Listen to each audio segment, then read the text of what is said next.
3 ejen perempuan yang ramai fans. Disclaimer, penilaian dibuat berdasarkan rating umum. Mungkin ada yang tak setuju, tapi chill guys, ni untuk hiburan je. Ejen Dayang. Dayang merupakan ejen rahsia yang tenang, berwibawa dan memancarkan dan memancutkan aura misteri. Gabungan profesionalism dan kecantikan membuatkan dia disukai ramai. Fans sering menggambarkan Dayang sebagai Queen of Stealth kerana kebolehannya menjalankan misi dengan penuh style. Kita boleh kata dia ni maskulin dalam feminism lah. Tapi kenapa macam Yuna bila tengok balik?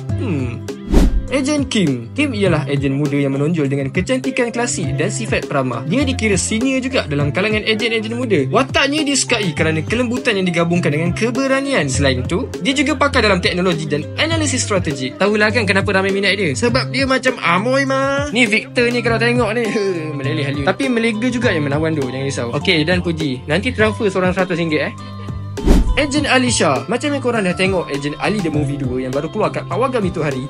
Time tu lah nama Ejen Alisha makin naik. Ramai menangis dalam Pawagam. Bukan kanak-kanak dengan wanita je, kanak-kanak yang dah berjambang pun menangis. Kita yang dah follow cerita ni dari awal bersedih sebab Alisha ni kan yang ada dengan Ali dari awal. Tak dinafikan ramai benci dia mula-mula. Tapi kebencian tu berjaya dipadamkan dalam Ejen Ali The Movie 2. Dan secara tak langsung Alisha pun makin ramai fans dan makin hot mah. Korang ni sedih je rindu, sedih je cinta. Macam budak-budak. Dah lah, nak sambung tidur dengan bantal peluk Alisha.